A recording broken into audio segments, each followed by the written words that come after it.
911, do you need police, fire, medical? My daughter's dead. She just had me go in there. Sir, did she hang herself? No, she didn't hang herself, but How old is she? around her.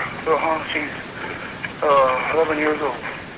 In the quiet town of Rock Hill, nestled in the heart of South Carolina, a tragic event occurred on November 29, 2001.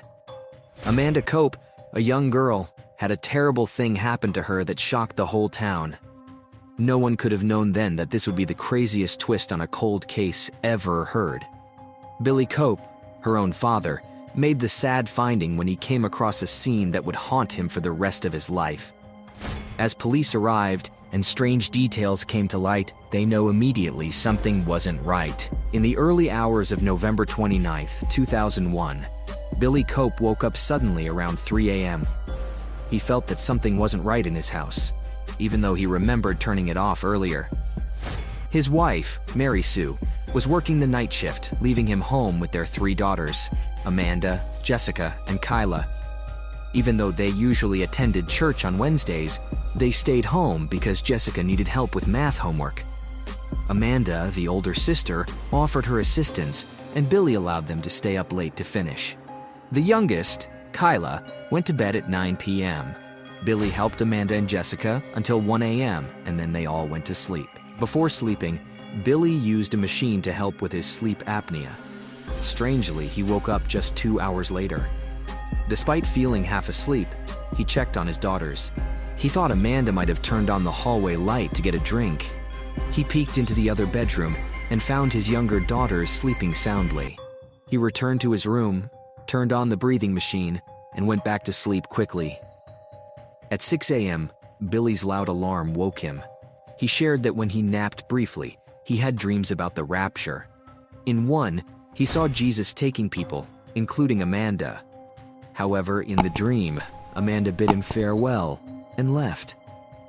This disturbed Billy, prompting him to check on his daughters.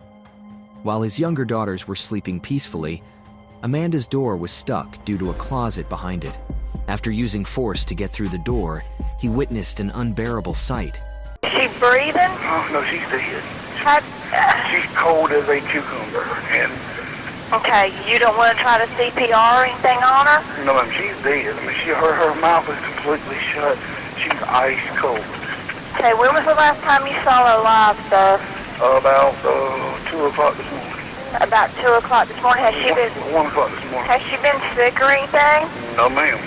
The thing was just wrapped around her neck.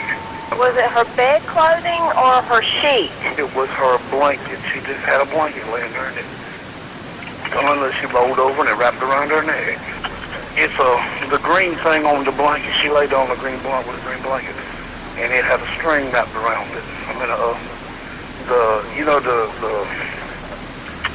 I gotta call my wife. Okay.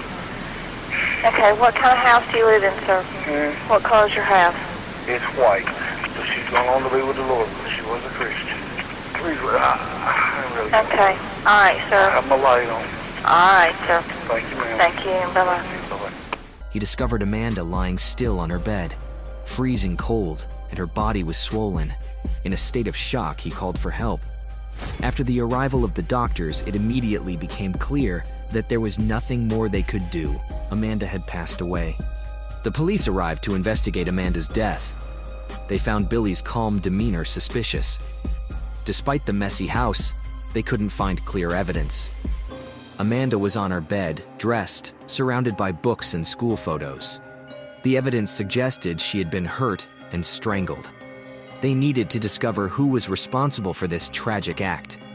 Examining doors and windows, the police found no signs of forced entry, implying the person might have lived in the house. They spoke to Billy, who suggested Amanda's blanket might have caused her harm, although the evidence didn't support this claim. Suspecting more, they took him to the police station for further questioning. Over several days, detectives intensely questioned Billy, accumulating 17 hours over 4 days. The first day, the same Amanda was killed, they talked for about 3.5 hours. Following this, the detectives became convinced of his involvement and aimed to extract a confession. Billy said he was innocent over 650 times during questioning. He loved his daughters and denied hurting Amanda. He mentioned his loud sleep machine stopping him from hearing anything that night.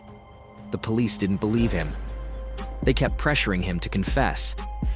Billy stayed strong, repeating he had no role in his daughter's death. On the second day, after almost 4 hours of questioning, Billy asked for a lie detector test to prove his innocence. But during the test, it suddenly stopped. They claimed to have enough proof already. This devastated Billy. Then, the police continued questioning him, hoping to understand his motives.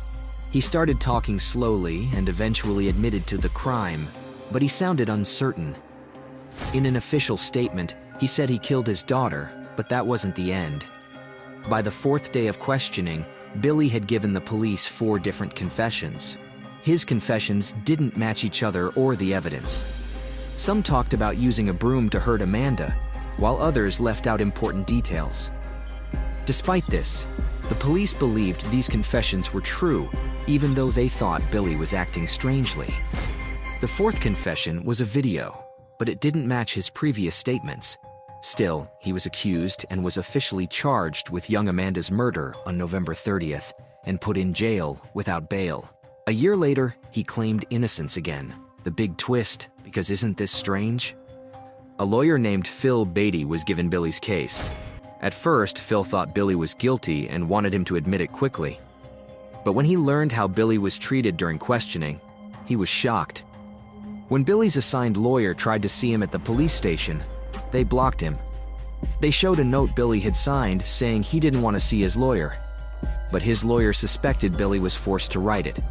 Only after Billy's 4th statement was his defense attorney allowed to meet him. In 2002, the prosecutor's office told Billy's lawyer that the DNA found on Amanda's body didn't match Billy's. This was a big surprise and relief. They also said the police knew this within weeks of the murder but kept it secret for almost a year. Billy's lawyer was furious that this DNA information was hidden. He wondered why they revealed it now after so long. They explained they found DNA from another man named James Sanders, who had a history of bad actions. James Sanders moved near Billy's family 2 weeks before Amanda's death. They lived close, but there's no proof they knew each other. They were very different. Billy was a big Caucasian man who wanted to be a teacher and was religious. James Sanders, an African American with a criminal past, had just left prison. After Amanda's death, James Sanders committed similar crimes in the neighborhood, where he sexually assaulted other women. Billy's lawyers realized the DNA at the crime scene wasn't Billy's. They knew he was innocent. They asked Billy why he lied to the police about the murder right after it happened. Billy explained he was sure he was innocent, but he was in shock from his daughter's death. This might have made him seem uncaring. He confessed to confusing the police. He thought his confessions wouldn't matter without evidence to back them up, and he didn't think any did. Yet, the police believed his confessions, even though they didn't match each other or the evidence. Despite the idea that Billy wasn't involved, the judges disagreed. Both Sanders and Billy were found guilty and charged with the crime, indicating they worked together. In 2004, they were given life sentences without the chance of release. In 2009, a group of judges said there wasn't proof that Billy and Sanders knew each other, leading to a change in the original decision.